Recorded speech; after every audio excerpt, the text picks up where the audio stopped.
Pintu rumah mewah di pinggir jalan utama Jakarta itu dibanting keras tepat di depan wajah Rian. "Mulai hari ini, kamu sudah mati bagi kami semua," teriak Bapak dengan suara yang penuh amarah dan kecewa. Kata-kata itu seperti belati yang menembus dada Rian yang masih basah kuyup oleh air mata dan hujan deras malam itu. Rian berdiri membeku di bawah guyuran air langit yang seolah ikut menangisi nasibnya. Tangannya masih memegang tas ransel kecil yang berisi beberapa baju dan dokumen identitas. Di belakang pintu tertutup itu, suara ibu menangis histeris dan adik perempuannya yang berusia 16 tahun berteriak memanggil namanya, tapi tidak ada yang membuka lagi. Rian, pemuda berusia 24 tahun yang baru saja memberanikan diri mengaku sebagai gay di depan keluarga muslim konservatinya, kini merasa dunia runtuh seketika. Malam itu, 15 Mei 2010, menjadi malam terpanjang dalam hidupnya. Ia berjalan tanpa arah di trotoar basah, lampu jalanan berkedip samar, pikirannya berputar-putar antara rasa bersalah, marah, dan ketakutan. Bagaimana bisa Bapak, pengusaha tekstil sukses yang selalu membanggakan anak laki-laki tunggalnya, langsung menyatakan dia mati? Ibu yang dulu selalu memeluknya saat sakit, kini memilih diam dan mengikuti suaminya.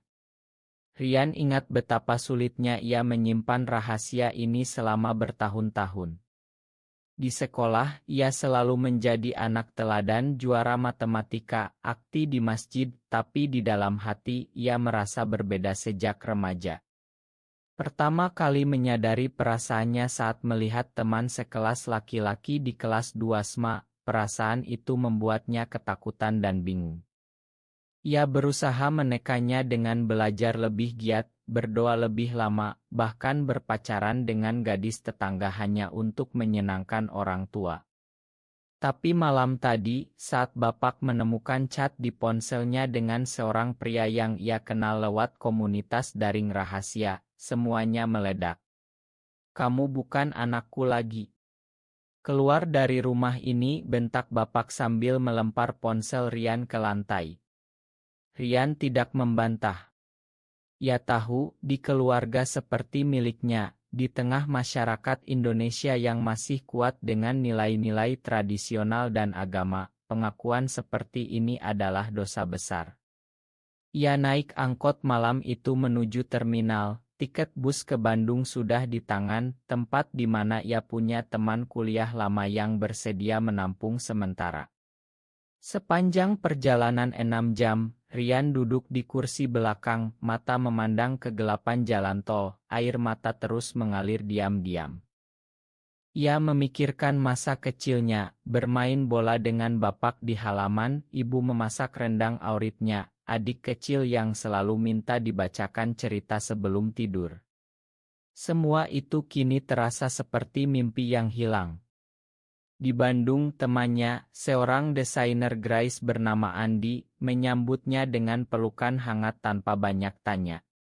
"Kamu aman di sini, bro," kata Andi pelan. Rian mulai hidup baru. Ia bekerja sebagai pelayan di KAI kecil dekat kampus, gajinya pas-pasan untuk sewa kamar kos murah dan makan sehari-hari. Setiap malam, ia menangis sendirian, merasa kehilangan identitas. Siapa dirinya sekarang? Anak yang sudah mati atau manusia yang akhirnya bebas menjadi diri sendiri? Bulan-bulan pertama penuh perjuangan. Ia belajar desain grafis secara otodidak dari buku pinjaman dan internet warnet, karena tidak punya uang untuk kursus mahal. Teman-teman barunya di komunitas kecil yang ia temui lewat forum daring mengajarinya bahwa ia tidak sendirian, tapi Rian masih ragu. Setiap kali melihat keluarga bahagia di jalan, hatinya perih. Ia mencoba menghubungi ibu lewat telepon umum, tapi nomor rumah sudah diblokir. Surat yang ia kirim kembali tanpa dibuka. Rasa kesepian itu membuatnya hampir menyerah, tapi ada satu hal yang membuatnya bertahan, keinginan untuk membuktikan bahwa ia bisa hidup tanpa mereka. Di akhir tahun pertama, ia mendapat pekerjaan tetap sebagai asisten desainer di sebuah agensi kecil di Bandung. Gaji kecil, tapi cukup untuk bertahan. Rian mulai tersenyum lagi meski luka di dada masih menganga lebar. Ia tidak tahu, di Jakarta, bisnis tekstil Bapak mulai goyah karena persaingan impor Cina dan utang bank yang menumpuk. Sementara itu, di sebuah rumah mewah di Singapura, seorang paman jauh yang selama ini diam-diam mengawasi hidup Rian lewat teman-teman, mulai menulis wasiatnya. Hidup Rian baru saja dimulai, tapi badai besar masih menanti di depan.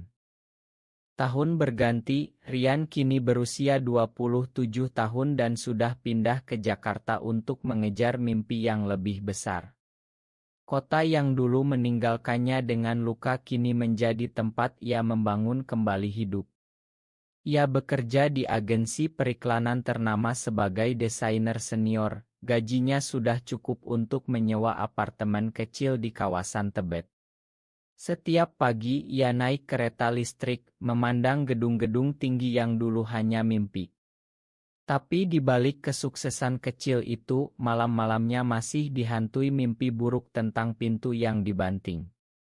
Rian bertemu dengan Bima di sebuah acara komunitas seni yang rahasia di sebuah kai tersembunyi di Kemang. Bima, guru SMA berusia 28 tahun, pria tinggi dengan senyum lembut dan mata yang penuh pengertian, langsung membuat hati Rian berdegup lebih cepat.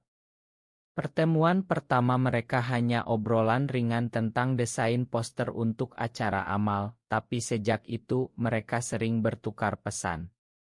Rian merasa aman bersama Bima, karena Bima juga mengalami hal serupa. Keluarganya di Yogyakarta tidak tahu dan mungkin tidak akan pernah tahu. Kita tidak perlu buru-buru, Rian. Cinta ini harus tumbuh pelan, seperti pohon yang akarnya kuat, kata Bima suatu malam saat mereka duduk di Taman Monas, menikmati angin malam sambil memegang tangan diam-diam. Rian belajar banyak dari Bima. Mereka menghabiskan waktu akhir pekan dengan jalan-jalan ke pantai Ancol atau sekadar masak bersama di apartemen. Bukan hal romantis mewah, tapi momen-momen sederhana seperti Bima mengajari Rian memasak soto ayam atau mendengarkan cerita Rian tentang masa kecilnya tanpa menghakimi. Namun, konflik internal Rian belum hilang. Ia sering merasa bersalah karena membohongi di keluarga, meski keluarganya yang membuangnya. Suatu hari, ia mendapat kabar dari adiknya lewat akun media sosial palsu, bisnis Bapak hampir bangkrut, utang mencapai miliaran rupiah, rumah akan disita. Rian membaca pesan itu berulang kali, tangannya gemetar. Haruskah ia membantu? Atau biarkan saja seperti mereka membiarkannya mati? Malam itu, ia menangis di pelukan Bima. Aku benci mereka, tapi aku juga cinta mereka, bisik Rian. Bima hanya memeluk lebih erat, kamu tidak perlu memilih sekarang. Biarkan waktu yang memutuskan. Di kantor, Rian naik jabatan menjadi kepala tim desain. Proyek besar datang, klien dari perusahaan multinasional, dan ia berhasil menyelesaikan dengan gemilang. Bosnya memuji, rekan kerja iri tapi hormat. Tapi di dalam, Rian merasa hampa. Uang yang ia tabung perlahan bertambah, tapi tidak ada yang bisa ia bagikan dengan keluarga. Suatu malam, telepon dari nomor tak dikenal berdering. Suara seorang pengacara dari Singapura, Pak Rian, saya mewakili almarhum Paman Hadi. Beliau meninggalkan wasiat untuk Anda. Rian terdiam. Paman Hadi, adik Bapak yang pindah ke Singapura sejak lama, yang jarang pulang dan selalu mengirim kado diam-diam saat ulang tahun Rian. Paman yang dulu Rian curigai juga berbeda karena tidak pernah menikah. Pertemuan di kantor pengacara 2 minggu kemudian mengubah segalanya. Wasiat itu menyebutkan warisan 31 juta dolar AS, hampir 500 miliar rupiah, dengan catatan, Ryan boleh menggunakan sebagian untuk membantu keluarga jika ia mau, tapi tidak wajib. Ryan keluar dari ruangan dengan kaki lemas, dunia berputar. Di luar, hujan deras lagi mengingatkannya pada malam itu. Ia menelepon Bima, suaranya bergetar, "Aku tidak tahu harus bagaimana, Bim. Ini terlalu besar." Sementara itu, di Jakarta, rumah keluarga Ryan sudah mulai dijual perabotannya. Bapak sakit jantung, ibu menangis setiap malam. Adik Ryan mengirim pesan lagi, "Kak, tolong. Kami sudah tidak tahu harus kemana." Ryan membaca pesan itu di kereta pulang, air mata jatuh lagi. Perjalanan emosionalnya baru memasuki babak baru, di mana pilihan sulit menanti di depan. Ryan memutuskan untuk tidak langsung kembali ke keluarga. Ia butuh waktu untuk memproses semuanya. Bersama Bima, ia pergi ke Bali untuk liburan singkat, mencari ketenangan di pantai Kuta. Di sana, di bawah pohon kelapa, Ryan menceritakan seluruh masa lalunya. Bima mendengarkan tanpa menyela, tangannya menggenggam tangan Ryan erat. "Kamu sudah cukup menderita sendirian. Sekarang, izinkan aku ikut membawa bebanmu," kata Bima. Momen itu menjadi titik balik, Ryan merasa untuk pertama kalinya ada orang yang benar-benar melihat dirinya apa adanya. Kembali ke Jakarta, Ryan mulai merencanakan langkah. Ia konsultasi dengan pengacara untuk mengelola warisan. Sebagian besar uang ia investasikan di bisnis desain digitalnya sendiri, mendirikan perusahaan kecil yang fokus pada branding untuk Bisnis berkembang pesat, tapi di balik kesuksesan, Ryan sering gelisah. Ia mendengar kabar bahwa bisnis tekstil bapak benar-benar kolaps, kreditor mengejar, rumah disita. Ryan merasa ada dorongan untuk membantu, tapi luka lama masih menganga. "Mereka pernah bilang aku mati, sekarang aku hidup dan sukses. Kenapa harus aku yang selamatkan?" gumamnya sendirian. Suatu hari, Bima mendapat masalah di sekolahnya. Ada gosip tentang orientasinya yang bocor dari murid yang curiga. Bima hampir kehilangan pekerjaan, stres berat. Ryan mendukungnya sepenuh hati, menemani ke pengacara sekolah, bahkan menggunakan koneksinya untuk meredam isu. "Kita saling jaga," kata Ryan. Itu menjadi ujian hubungan mereka. Bima sempat ragu, takut menyeret Ryan ke dalam masalah, tapi Ryan teguh. "Aku pilih kamu bukan karena mudah, tapi karena kamu membuat aku merasa utuh." Di tengah itu, Ryan menerima surat dari ibu. Surat tangan, tulisan gemetar, "Nak, bapak sakit parah. Kami tahu kami salah. Tolong makan." Ryan membaca berkali-kali, hati berantakan. Ia pergi ke masjid malam itu, berdoa lama, mencari jawaban. Keputusan datang pelan, ia akan membantu, tapi bukan karena wajib, melainkan karena ia ingin menyembuhkan lukanya sendiri. Ryan menghubungi adiknya secara diam-diam, mengirim uang kecil dulu untuk biaya rumah sakit bapak. Tapi ia belum siap bertemu. Bisnisnya terus tumbuh, klien baru datang, dan Ryan merekrut karyawan dari komunitas yang sama, menciptakan lingkungan aman. Namun tekanan sosial masih ada. Di pertemuan keluarga besar, ia tidak diundang dan teman lama memblokirnya. Ryan belajar bahwa kebebasan datang dengan harga. Dengan Bima, ia mulai membangun keluarga pilihan, teman-teman dekat yang saling dukung. Suatu malam di apartemen saat hujan lagi, Ryan memeluk Bima dan berkata, "Terima kasih sudah ada di sisi aku." Hubungan mereka semakin dalam, penuh pengertian dan pengorbanan kecil. Tapi badai besar mendekat saat pengacara menelepon lagi, "Pak, keluarga Anda sudah tahu tentang warisan." Mereka ingin bertemu. Rian terdiam lama. Pilihan sulit harus diambil dan hatinya tahu ini saatnya menghadapi masa lalu. Pertemuan pertama setelah 8 tahun itu berlangsung di sebuah kafe netral di Jakarta Selatan. Rian datang sendirian, Bima menunggu di luar mobil untuk memberi ruang. Bapak duduk di kursi roda, wajahnya tirus karena sakit, ibu menangis pelan, adik Rian memeluk kakaknya erat. Kamu hidup, kata bapak dengan suara serak. Rian duduk, tangan gemetar.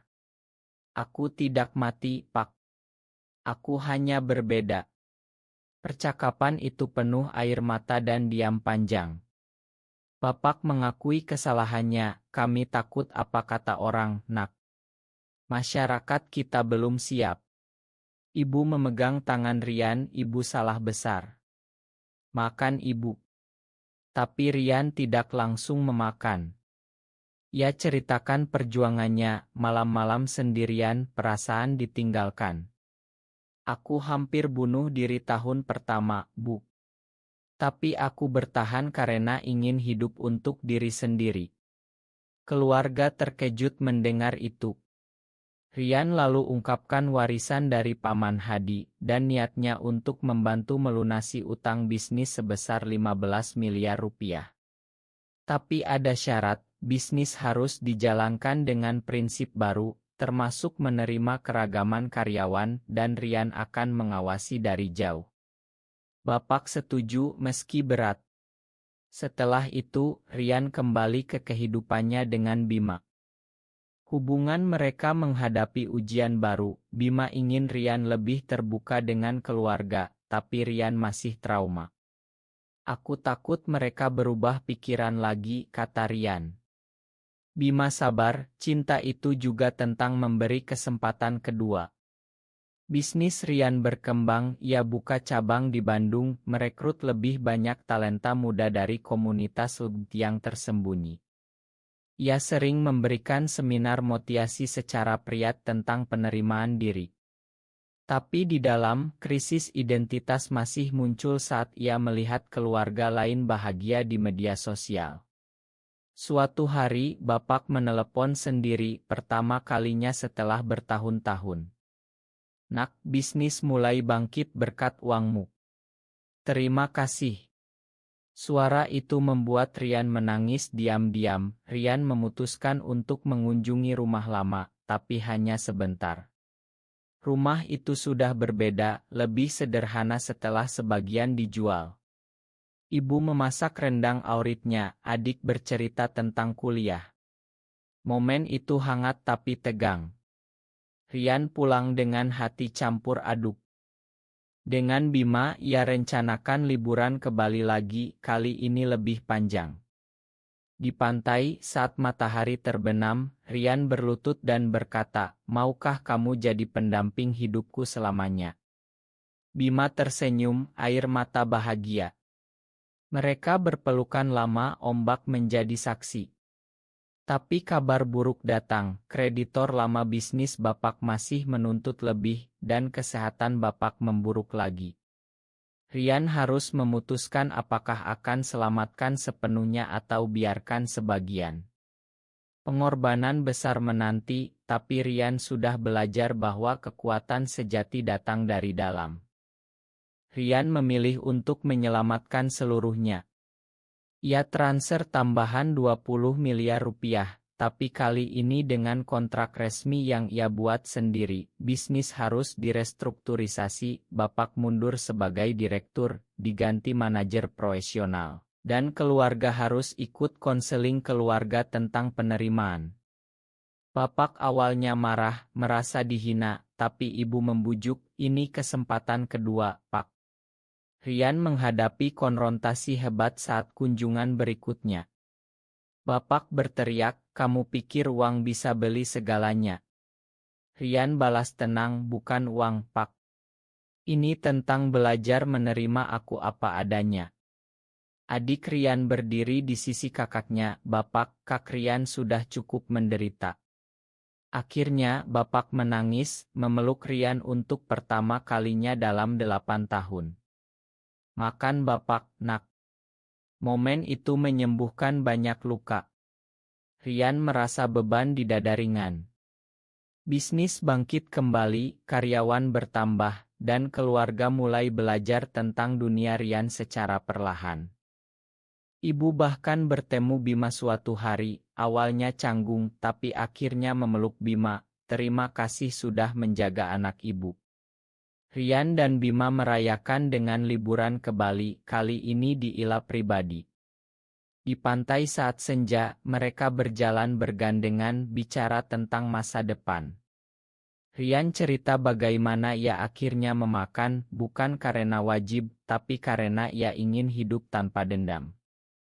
Aku dulu mati di mata mereka, sekarang aku hidup lebih kuat, kata Rian. Bima mencium keningnya, dan aku bangga menjadi bagian dari hidupmu. Tapi tidak semua mulus, ada tetangga yang gosip, ada kerabat yang menolak, tapi Rian belajar mengabaikan. Ia mulai aktif di organisasi pendukung secara diam-diam, membantu pemuda-pemuda seperti dirinya dulu. Warisan Paman Hadi tidak hanya uang, tapi juga surat pribadi yang ditemukan belakangan. Aku juga seperti kamu, Rian. Jangan biarkan dunia mematikanmu. Surat itu membuat Rian menangis lama. Ia sadar perjuangan tidak pernah sendirian. Keluarga kini mengundang Rian dan Bima ke acara keluarga kecil, meski masih hati-hati. Rian merasa tumbuh dari pemuda ketakutan menjadi pria yang tegar. Bisnisnya sukses besar, ia bahkan bantu klien yang dipimpin kaum minoritas.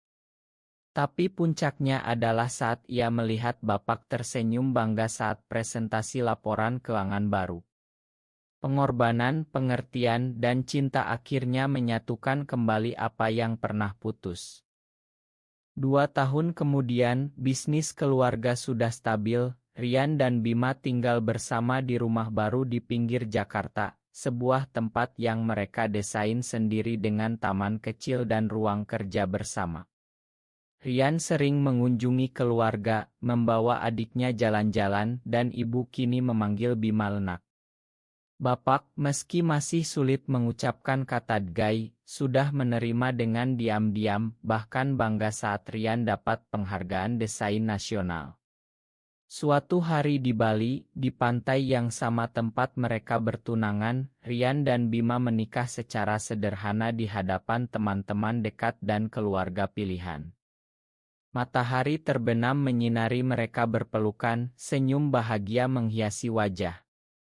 Rian memandang laut, mengingat perjalanan panjang dari pintu yang dibanting hingga pelukan hangat ini. Ia telah tumbuh, belajar bahwa identitas bukan akhir, tapi awal dari kekuatan. Keluarga datang berkunjung ke Bali, pertama kalinya melihat Rian dan Bima sebagai pasangan. Adik Rian beroto bersama mereka, ibu memeluk keduanya. "Kamu bahagia, itu yang penting," kata ibu. Rian tersenyum, air mata bahagia. Kisahnya bukan dongeng sempurna, tapi nyata dengan semua luka dan penyembuhan. Di akhir hari, saat bulan purnama di atas laut, Rian berbisik ke Bima, "Kita berhasil, sayang." Kehidupan berlanjut dengan proyek baru, perjalanan, dan dukungan untuk komunitas. Rian sering berpikir betapa jauh ia telah melangkah. Dari anak yang lemati menjadi penyelamat keluarganya, dari kesepian menjadi dicintai sepenuhnya. Tapi pertanyaan besar tetap menggantung, benarkah bahwa darah lebih kental daripada air, atau justru pengampunan dan cinta pilihan yang lebih kuat menyatukan segalanya? Benar atau salah?